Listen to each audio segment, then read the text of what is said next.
So there's case after case after case where the courts below took it upon themselves to force an issue. If you don't lose in a crazy case the court should not have heard in the first instance, all I can say is not getting punched in the face is not a win. To cover the court as though it is this laboratory where 9 scientists put on white coats and do evidence-based science experiments about the law, when the lab coats, the Bunsen burners, the test tubes have all been bought and paid for, is insane. A 6-member conservative supermajority is picking the cases, is deciding the outcomes of the cases, all of which is being bought and sold by people with interests before the court. The court isn't just a sort of objective, neutral witness to attempts to constrict democracy. The court is a player, this conservative supermajority, in constricting democracy.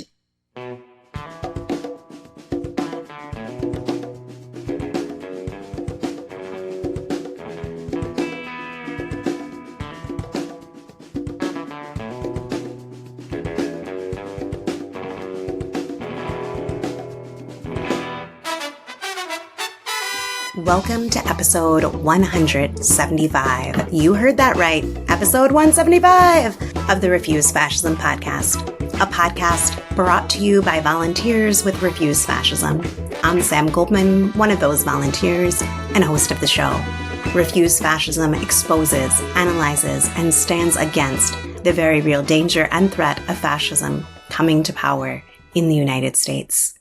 In today's episode, we're sharing an interview with Dahlia Lithwick to discuss the U.S. Supreme Court. On this 175th episode, I want to take an extra moment to thank you for listening and being part of refusing fascism in the name of humanity. Thank you for being on this journey with us as we engage, dialogue, and debate with a broad array of writers, scholars, legal experts, and people from different walks of life on the roots, nature, and trajectory of fascism in this country. Thanks to all who share this show with others, whether through social media or talking about it with friends and fam. And of course, thanks to our sustainers and patrons who make this show possible. We are proud to bring you the stories of people rising up and working together with you on changing the way people think that prevents them from taking necessary action, helping people to look at uncomfortable truths and act with daring. Together, we are forging understanding and relationships aimed at preventing the consolidation of American fascism. So I hope that you'll help us mark this milestone and reach more people who want to refuse fascism by writing a review on Apple Podcasts and dropping 5 stars wherever you listen to your pods. I can't overemphasize what a difference this makes. Go tell some strangers why you listen, and they should too. Subscribe, follow, so you never miss an episode. And of course, keep up all that great commenting, sharing on social media. And if you already do all those wonderful things, consider becoming a patron to support the show for as little as $2 a month over at patreon.com/refusefascism. Now, I want to get you to this interview without saying a lot, but we have to talk about Gaza. In this past week, the slow genocide in the Gaza Strip has begun turning into a fast one. We will likely be covering this in more detail in future episodes, but cannot be silent now. While our podcast's focus is on American fascism, our all-volunteer production team are internationalists and aim to take a scientific view, which demands recognizing the global rise of fascism from India to the Philippines to Hungary and, yes, Israel, amongst other places. So we have to say, and are saying, Bibi is a fascist, genocide is unconscionable, revenge isn't liberation, this goes for everyone.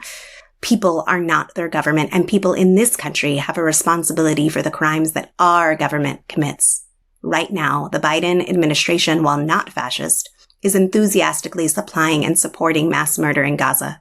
These war crimes, crimes against humanity on the path to genocide, would not be possible without the green light of the U.S. government. Overriding that green light through the power of the people in the streets is a worthy goal, because silence is complicity.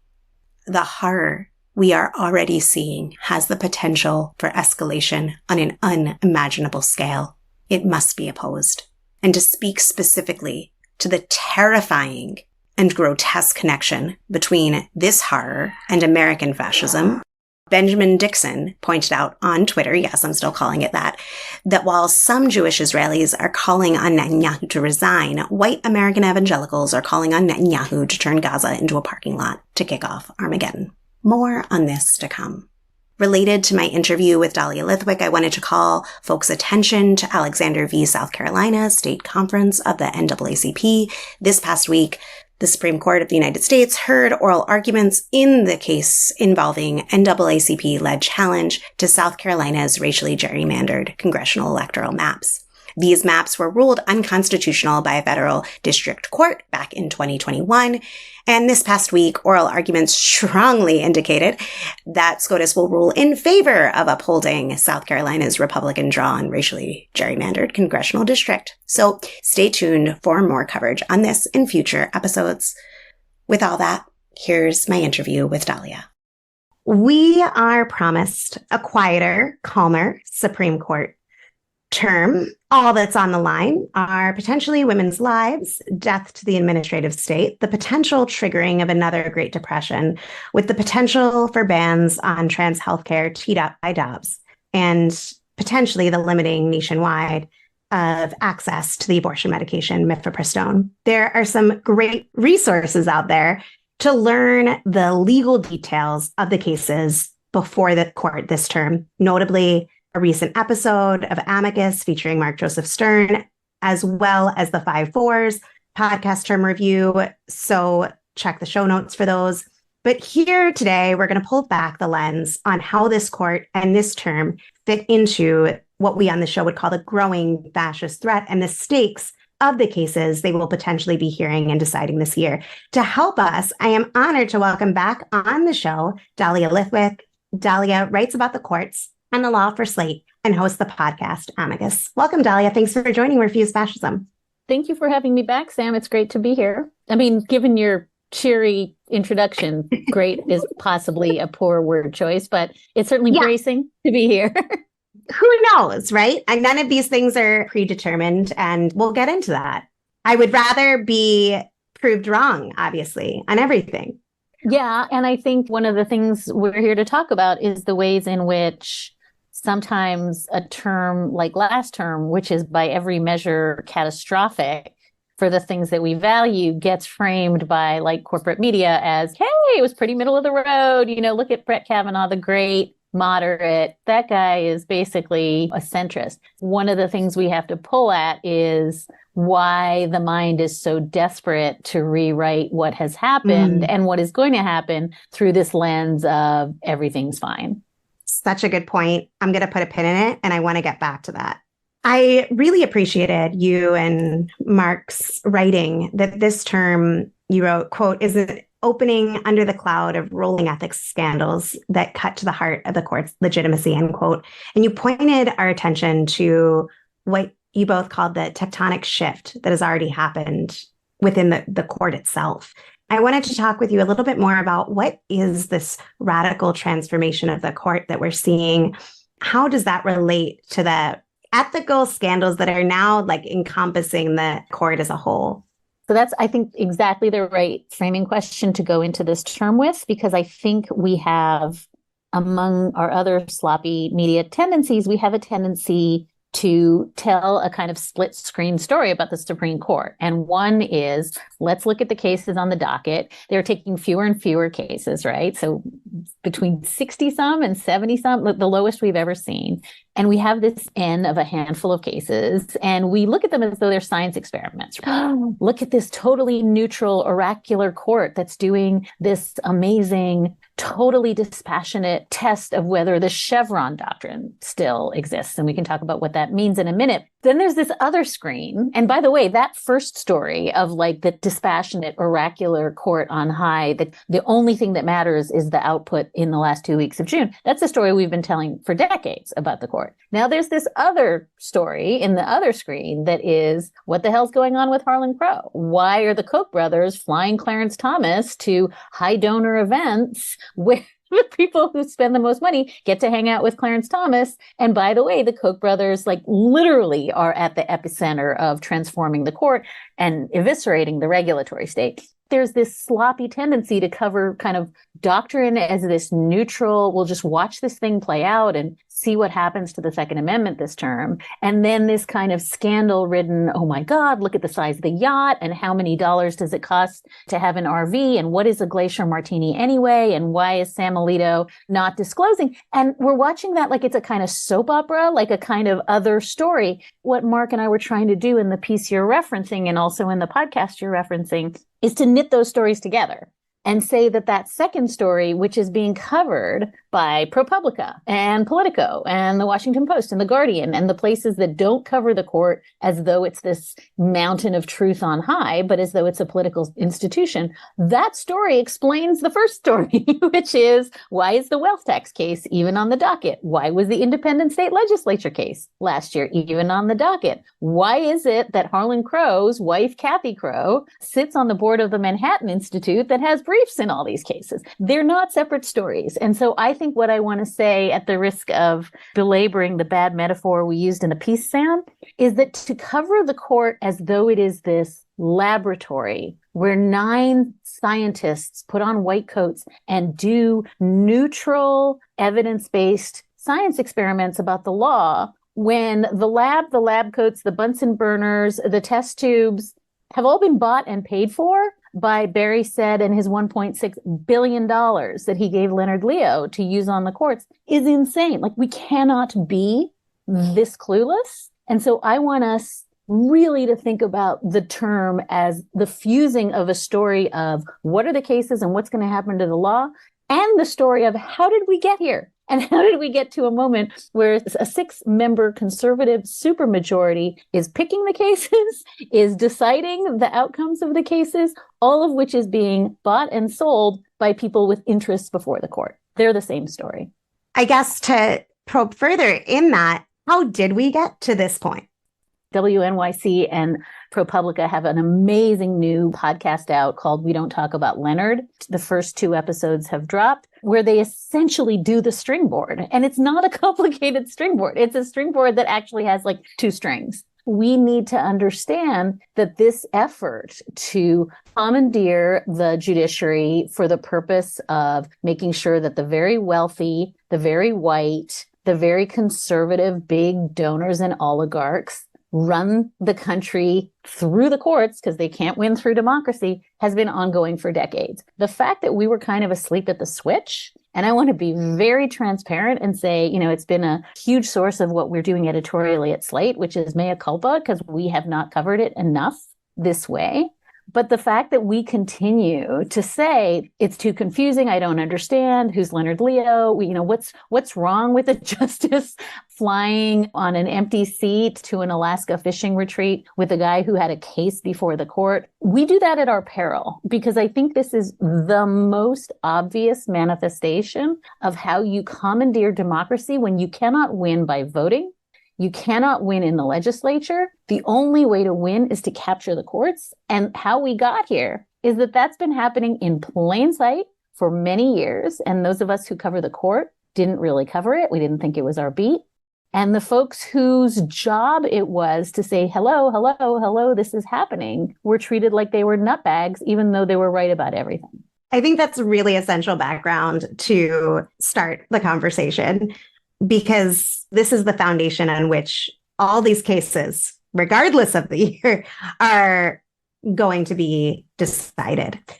I share your contempt. I'm not sure if that's the right word. I think it's too strong. In will they, won't they speculation about how a given case is going to get decided. We do think it's important to understand what is being decided and what is most essentially the stakes. I just wanted to kind of keep it really open. What are the cases we should be aware of, especially for our listeners who are concerned about the fascist threat? We know we should be worried. Tell us, what exactly are we worrying about, and how does the batshit crazy Trump-shaped Fifth Circuit have to do with this all? That last question is a good way to get to the first question. One of the things that I think folks should be worried about, and this is not an idea that is original to me, voting rights activist and lawyer Mark Elias said it on my show a few weeks ago, and it gave me goosebumps. But I was probing with him this question of the ink was not yet dry on the Supreme Court decision in Allen versus Milligan, which was the decision that said, no, in fact, Alabama, you must draw maps that are in conformity with the Section 2 of the Voting Rights Act. And that means that you need to draw not one, but two districts in which Black voters have some chance to effectuate their will at the voting booth. That was not an equivocal decision. And for folks who were paying attention this summer, the state of Alabama just said no. I mean, they literally refused to comply. You can talk about why that happened. That's, I know, kind of undergirding your question. But the thing that Mark Elias said that kind of gave me the shivers is he said there's one theory, which is kind of the one that was floating in the ether, that Justice Brett Kavanaugh signed on in that opinion, but he wrote this kind of completely fatuous concurrence saying, oh, there's another basis by which if you come back to us, we will, in fact, let you use the maps as they stand. And the state of Alabama just thinks we have Kavanaugh in our pocket, so we're going to just come back on that theory. That's scary. The much scarier thing he said is we're at a moment where the lawlessness is an end in itself. Where to perform, we're back to massive resistance, we're back to Little Rock, we're just saying, don't care what the court says, not bound by it. If Alabama, which, by the way, has now been again refused by the Supreme Court last week, they're going to have to draw permissible maps. But if Alabama is an avatar for that phenomenon that Elias is describing, the Fifth Circuit is that on steroids, because the Fifth Circuit now takes every decision that the court says and plays it out in extremis to the most outside illogical boundaries of what that holding could mean. In other words, they are trying to overrule the Supreme Court and say, well, if you gave us this much, give us more. And a whole host of the cases you flicked at in your introduction thus come from panels of just complete right-wing ideological Trump appointees in almost every case who take a decision by the Supreme Court and instead of saying, let's wait for this to percolate up through the system. Usually that takes 5 or 6 years. We'll have a district court, then we'll have a conflict between two circuits. It used to take years. Now we just have a district court, a lower court in the federal system, upheld by the Fifth Circuit, which is the appeals court that includes Texas. And that court just says, hey, we don't care what the Supreme Court said. We're going to push it further. And we're going to do that because we believe we've got 5 votes on the court. So that's the moment we're in now. And I cannot say strongly enough how dangerous that is. The court is not deciding the law. The court is being jammed by either states below or courts below to do something. And that is not how this works. That is not how this works at all. And so some of the examples you gave in your opening of what this term looks like has to do with, for instance, the Fifth Circuit in a case that was heard last week, simply deciding that the entire CFPB, that's the federal agency that was supposed to regulate payday lenders that threw us into a housing crisis and a financial crisis, the whole thing is unconstitutional. And then they're sort of in a game of chicken with the high court, where the high court has to either blink or say, okay, I guess the whole CFPB is unconstitutional. Under, by the way, just an insane theory. The mifepristone case that you mentioned at the beginning is a single trial court judge who took it upon himself to say that the FDA approval of mifepristone, one of the safest drugs, safer than many, many household drugs, that the entire FDA approval is impermissible and nobody can get mifepristone. Now, that was slightly cabined by the Fifth Circuit, but the decision was still insane and in no way flowed from anything that happened in Dobbs. That also is being jammed up to the court in the hopes that you can find 5 justices who are going to say, you know what, we were willing to do it in Dobbs. Now we're going to take one of the 2 abortion medications and either take it off the market altogether or regulate it as though it was regulated many years ago, even though science says we don't have to. So there's case after case after case. And we had that last year, by the way. That happened in several cases where the courts below took it upon themselves to force an issue. And the reason I think you're asking about the Fifth Circuit and the reason this pattern is really interesting is that in some of the cases last year where the Supreme Court blinked, where the Supreme Court wasn't willing to go as far as a court below was pushing, was then coded as a win for liberals or a draw. The reason this framing is really important for listeners to understand is that if a lower court does something insane, and then the Supreme Court in a handful of cases says, okay, we're still going to strike down the Biden loan forgiveness plan. We're still going to do away with the Clean Water Act. We're still getting rid of affirmative action. But in this one case, we're going to say the courts went too far. That doesn't mean it was a moderate term. That means that the court accepted a whole bunch of crazy cases and then split the difference. If you don't lose in a crazy case the court should not have heard in the first instance, all I can say is not getting punched in the face is not a win. And to have it coded as a win, or to have it coded as, wow, Brett Kavanaugh or Amy Coney Barrett are real moderates because they did the insane thing 4 times, but they didn't do it twice, is how we fall into the trap we were talking about before, which is believing that the court is a really moderate, sane, gravitas-laden institution. And this was a real lesson of last term, and it's carrying over into this term. All of these questions that you opened with about the legitimacy of the court and the approval numbers and how people are thinking about the court blend seamlessly into what happens when the court backs down on the crazy cases. They did that a whole bunch last year, often spanking the Fifth Circuit and saying too far, too fast, not doing it. That's another theme we're already seeing this term in the CFPB case last week, where the effort was made to say, oh, the entire agency is unconstitutional because of a detail of how it's funded. The court, you could see from oral argument, there was no takers, almost no takers for saying we're going to say the entire institution has to be dismantled. In a weird sense, I guess what I would say is the Fifth Circuit is kind of the analog to the Koch brothers or Leonard Leo or Harlan Crow. It's like YOLO, pedal the metal, we want it all, we want it now.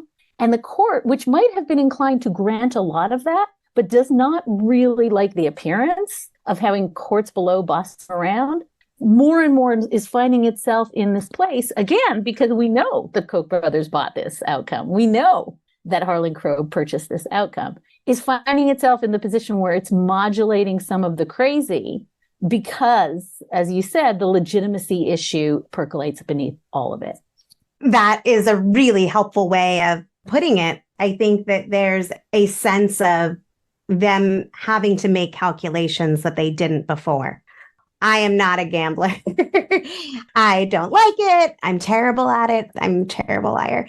But I think that there is a sense of where they want to throw their chips down and where they want to hold them. And I think that just because in a given case or even several cases that they don't align themselves with the most legally unhinged arguments, I think that there is a sense that I have that if something was of strategic importance to their overall aims, that they would throw down on that. And I think that that's where the legitimacy thing comes to. If they lose their legitimacy, that is their game. It's to do things in the name of, well, we're Supreme Court justice. This is a sacred institution. And so I think that it makes sense, oddly, that they have to temper the movement, so to speak, including the movement that financially brought them to the positions that they're in. Right. And I would add one other thing. If you stick with my analogy that there's a split screen, there's 2 Supreme Court movies that are screening at the same time in the IMAX in your brain, I think it's really worth thinking about the fact that that modulation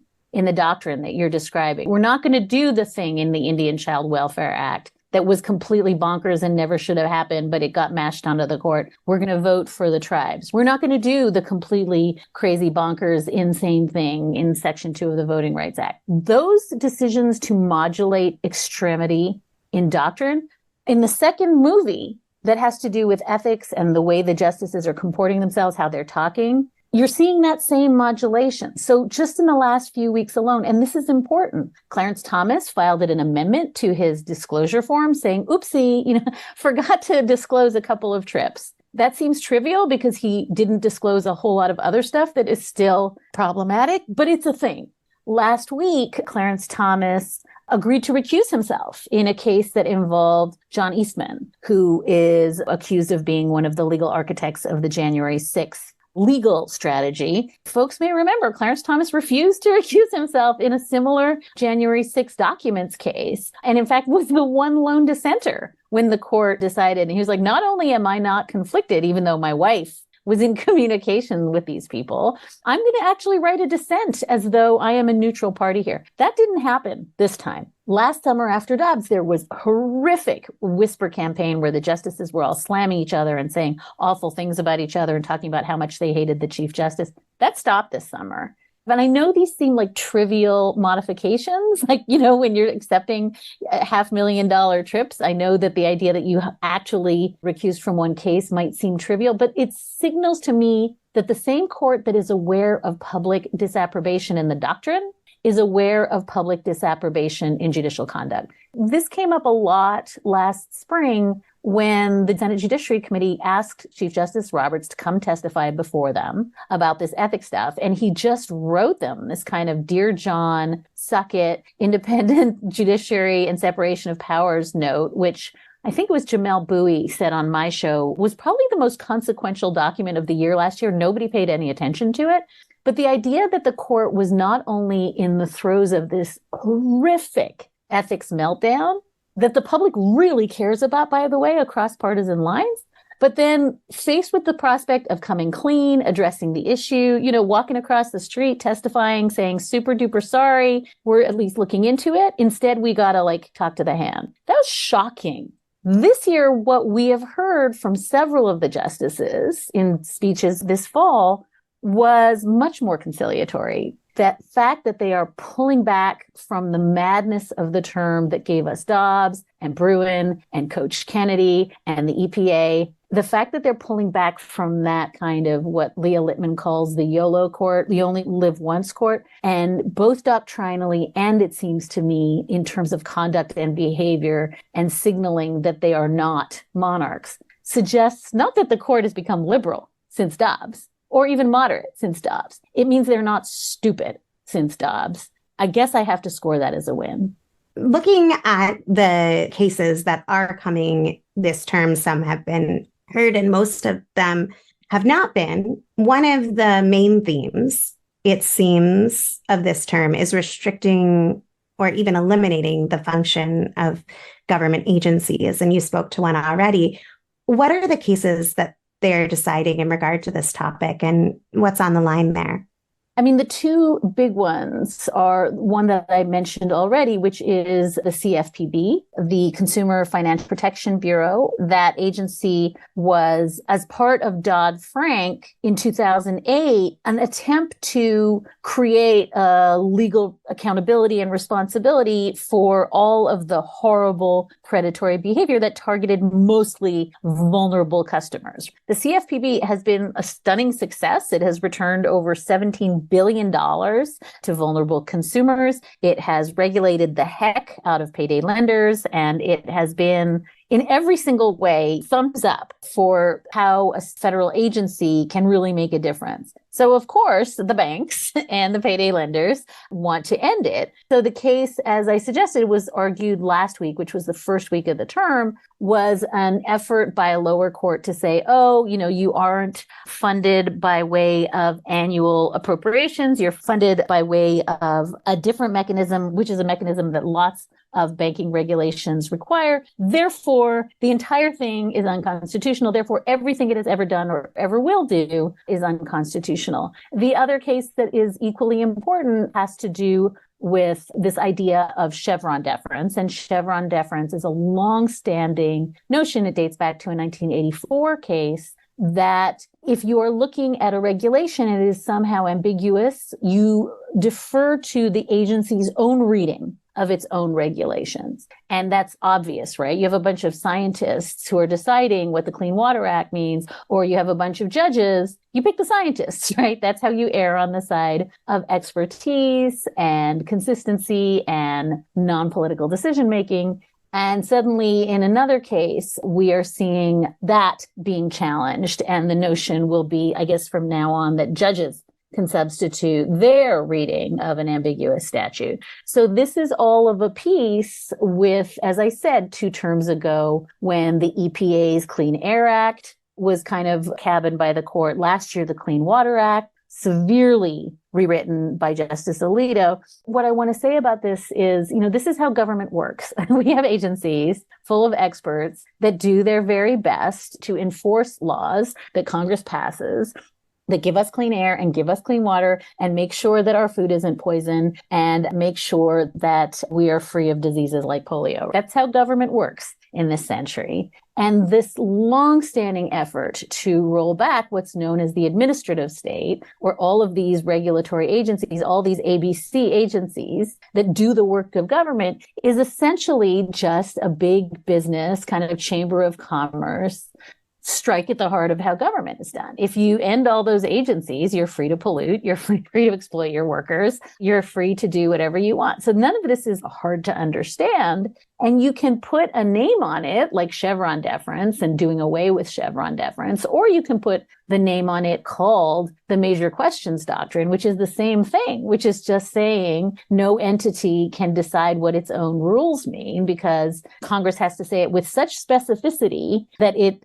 assumes it knowledge of every situation that's going to come. So anything you call it, if it has the effect of completely scuppering every federal regulatory agency, the big winners are the Koch brothers. The big winner is Harlan Crow. The big winners are polluters and payday lenders. Those are the cases. And this is a long-standing effort. I think maybe the only other thing I'd say about this is that Chevron deference case is one of the few areas where Clarence Thomas was for Chevron deference until he wasn't.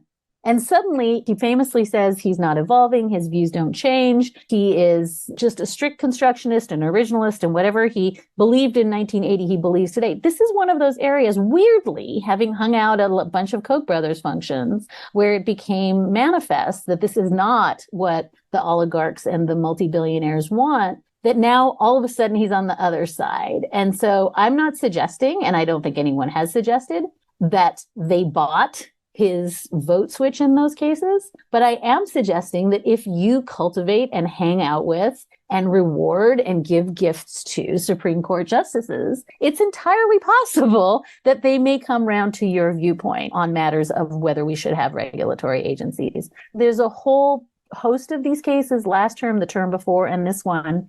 And what scares me also is they are animated frequently when you read the opinions by a sort of a sleazy jab at mindless government bureaucrats and soulless CDC workers and the idiots at the EPA who are just pencil pushers. And I really worry that the zeitgeist of all of government is bad, Grover Norquist, shrink it down to be able to drown it in the bathtub. Part of what makes me very anxious is that the court is preying on public lack of trust in and uncertainty about what government is and why it does it. And that language of kind of contempt for government agencies, for science, for facticity, has started to bleed into the way they write about these agencies in ways that are just strike me as both gross and also deeply damaging. I think it's really helpful how you already walked through, you answered my next question, kind of what's at stake here and what's behind this push. A lot of folks, when you think about it, people do not see the role of government agencies as a vital political issue. Yet destroying them is very close to the heart of the fascist movement. Elizabeth Warren came on Amicus last week to talk about the CFPB case. And the point she made is this contempt for how government works is just a complete, lazy, careless disregard for things that actually help people. And for her, the CFPB is really an example of something that bolt by bolt, nut by nut has helped cabin predatory lending and abuse of the mortgage system and big banks. And the idea that that gets dismissed as like, oh, I don't even know what this agency does, but all government is bad, is anathema to people who work in government. If you work in government, you don't talk that way. And if you look at Trump's promises, if he were given another term, you see the depth administrative state as central to this. There's also it maintaining and restructuring into a tool of their aims, like the Department of Education, for example. they wouldn't really get rid of it. They would turn it into something else. I think it's really important for people to be thinking about, and if they don't understand what a function is, to learn more about it instead of just think, oh, it could just go away.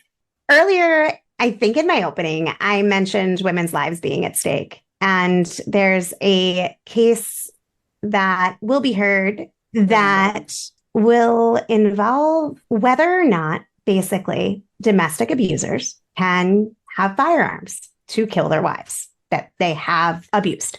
What's going on here? Can you tell us more about it?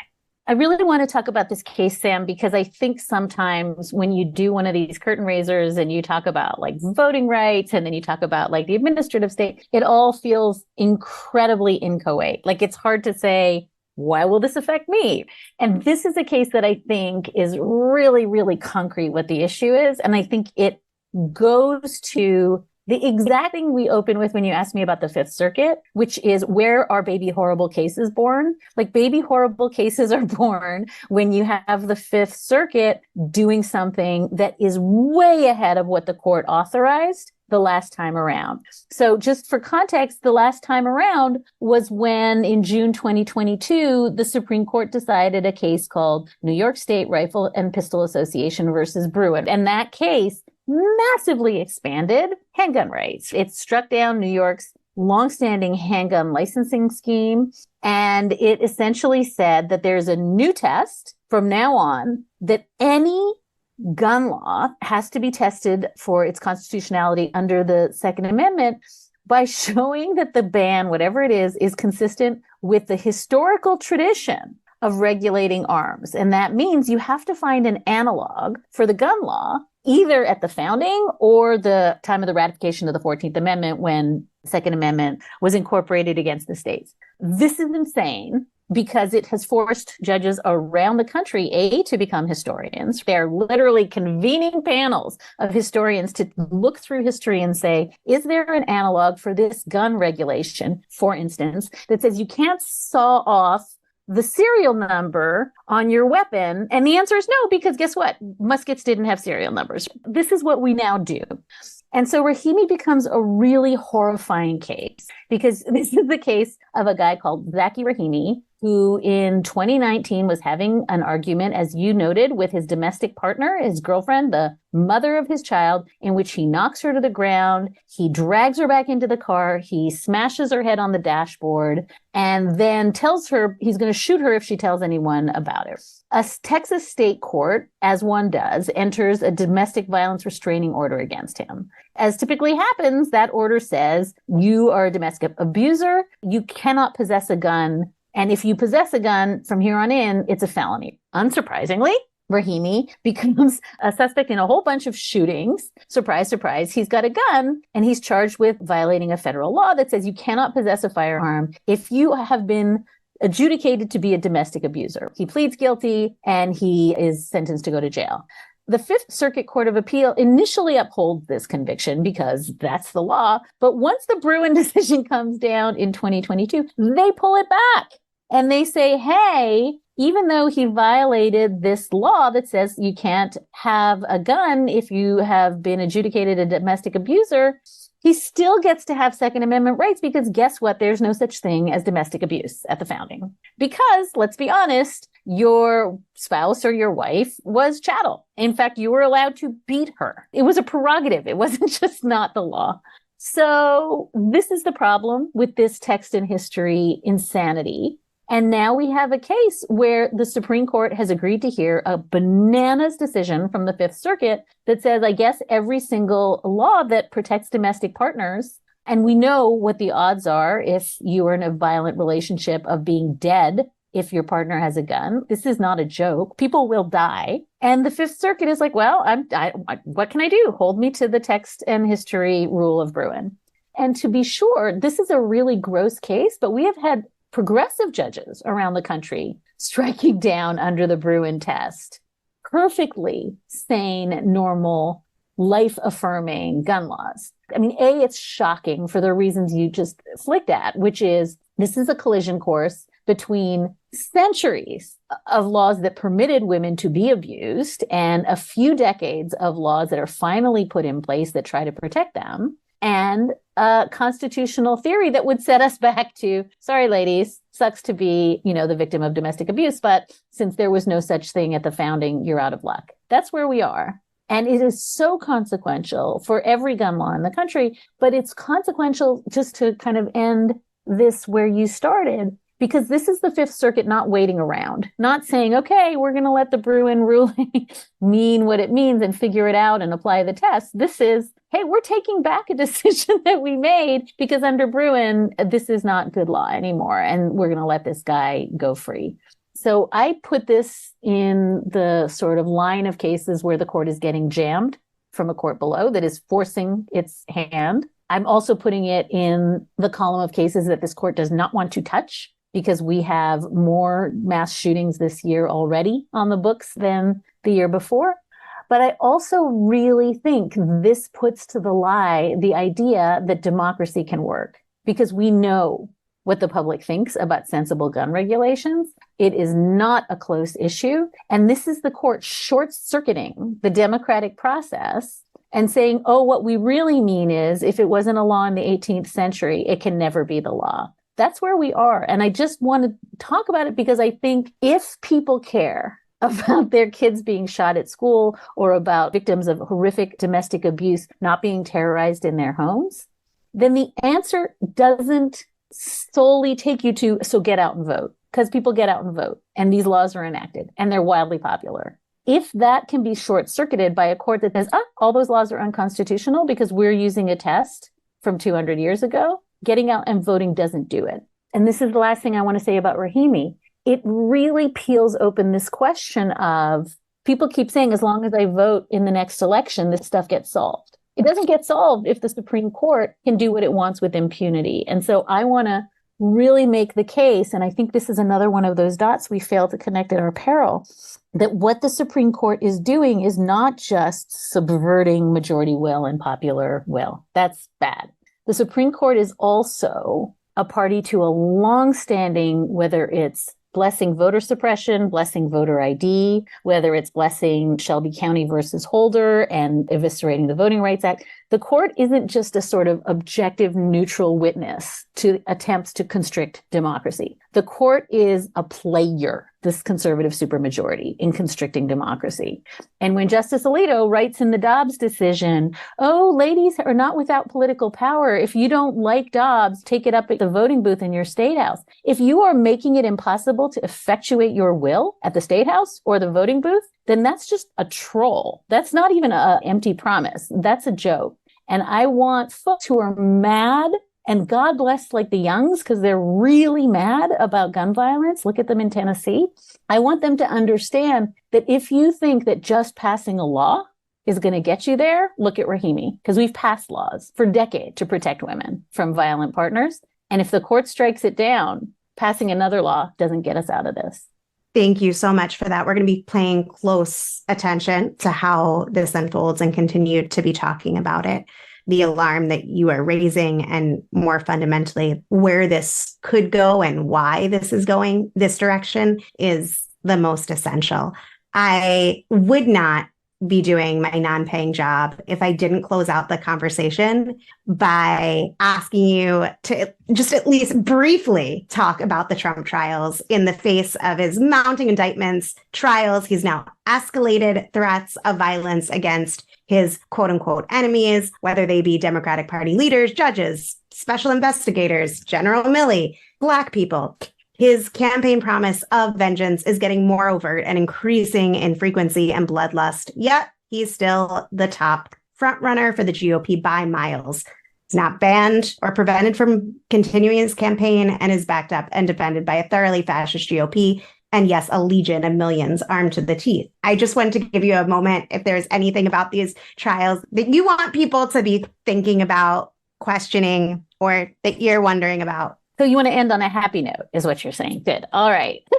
I think that this is another embodiment of that Mark Elias point, which is the lawlessness is the point. The performative flouting of a judicial gag order, the performative threats against the court staff of a judge in New York. This is all a way of saying the law doesn't apply to me. it goes to your initial point about we get so caught up in the horse race, we lose the stakes. So the horse race is Judge Chutkan, will she, won't she? Jack Smith, will he, won't? What is going to happen? What is this ruling in the Mar-a-Lago case going to mean? And what you're lifting up, and it's so important, is the stakes. This is the media critic Jay Rosen's formulation. We have to look at the stakes. And what are the stakes of somebody who is lawless by design with impunity and who uses the judicial system to continue his performative television apprentice persona of being all powerful? And that's the question. And I think the answer, in a sense, and I think a kind of hopeful thing, which is if we watch this as theater, if we watch this the way we watched the 2016 campaign and are just like, that was an interesting turn, sure, loved how, Alina Habba looked in that dress. Like, we can go down again. If we watch it as what we've seen in Hungary, what we've seen in Poland, what we are seeing around the world in authoritarian governments, which is the law is not immutable. The law is not a cathedral. It is an interlocking set of norms and values that does not self-reinforce and that once threatened can come crumbling down. We talked about this in the context of voting, but if we don't make it our mission to say, it is on me to protect the incredibly fragile rule of law, because we've seen what happens in countries where it's not protected, then it's just going to be the backdrop for Apprentice season 14. And I don't think that we're there. I don't know how to answer for GOP frontrunner. Like, that's just not my beat. But I think the public watching day in and day out, somebody who really thinks that the law is for lesser people and that under each and every formulation, he is above the law because he makes the law, and that he can, as you said from the get-go, weaponize the entire Justice Department to go after his enemies, weaponize the financial capitalist system in New York that let him get away with it for so long. He will, but it's not his choice. It's not his choice. It's ours. And so what I hope is that instead of watching these trials as a kind of rock'em sock'em Three Stooges, did you hear what he said next? Or, did you see what he put on Truth Social? To see it as, in some sense, a referendum on whether the rule of law and accountability and fact and truth and neutral systems of testing truth are going to survive. That's it. And it's really like kind of rubber hits the road time. I think that's not for Donald Trump to decide. I think it's for us to decide. I want to thank you so much for taking the time to talk with us, to share your incredible insights, perspective, and of course, expertise. We are going to link to your podcast, your Slate page. You can check the show notes and also find what I forgot to mention, a link to Dahlia's book, Lady Justice, Women, the Law, and the Battle to Save America. All of that is in the show notes. Is there anything else you want to direct people to? I think I just want to say we're in this really challenging moment, right, around the world where it feels as though creeping authoritarianism is winning in a whole bunch of different contexts. As you said up top, I think people are waking up to what that looks like. The one thing we can control is this is not something that's going to get resolved in the 2024 election. It's going to get resolved in every school board, in every election board fight, in every attorney general race, every state Supreme Court race. This is both existential and actually fixable. It is both those things. And I think better than sleepwalking through that process and saying what happened, which is kind of what happened after Dobbs, the fact that people are tuning in, they're active, they're going to their state legislatures, they're completely rejecting and repudiating every single ballot initiative that wants to take away abortion rights. I think that this could be a kind of cool moment. I often say this, I've probably said it on your show before, but I'll say it again. The alternative, which is hopelessness and despair and nihilism and giving up and just buying a lot of stuff at Target, is Steve Bannon wins when we do that. And I just decline to let Steve Bannon win. Agreed. Thanks, Dahlia. Thank you so much for having me. When you're faced with fascists who outright suppress the votes of those they deem subhuman, deny election results, attempt to violently overturn any election they don't win, when judges installed for life will overturn any law that doesn't fit into their cruel future, it's nothing short of delusional to say that voting alone is the solution. But the question poses and reposes itself. Is the solution then to reinforce the norms of the system, to focus on holding up the guardrails that the fascists are lighting on fire? Or is it to lay out before everyone the real stakes of what's going on, and to transform the masses of decent people living in this country from passive spectators into people willing to fight for a future worth living in? Thanks for listening to Refuse Fascism. Over the past 175 shows, we are proud to have established with you a strong network of people who care enough about the world to confront the fascist threat head on at this epic juncture. I want to take a moment to ask you to take one step out and grow the base of listeners, share, discuss, and contribute to this fight to refuse fascism. So how do you do that? Well, rate and review on Apple Podcasts or your listening platform of choice. Share the show with people you care about, who you know care about the world. Comment on social media. Become a patron to support our pod and content creation to help people understand and act to stop the fascist threat. You can give today at patreon.com/refusefascism or by visiting refusefascism.org and hitting that donate button. And we always want to hear from you. So reach out to me at the site previously known as Twitter at Sam B. Goldman. Drop me a line at samanthagoldman@refusefascism.org. Find us at Refuse Fascism on Mastodon, Blue Sky, Threads, Instagram. I think that's it. I don't know. Check the show notes for all that. Or leave us a voicemail. There's a link to our voicemail button in the show notes, so head on over there. A big, big thanks to Richie Marini, Lena Thorne, and Mark Tinkelman for helping produce this episode and the past 174. Thanks to incredible volunteers, we have transcripts available for each show, so be sure to visit refusefascism.org and sign up to get them in your inbox. Until next Sunday, in the name of humanity, we refuse to accept a fascist America.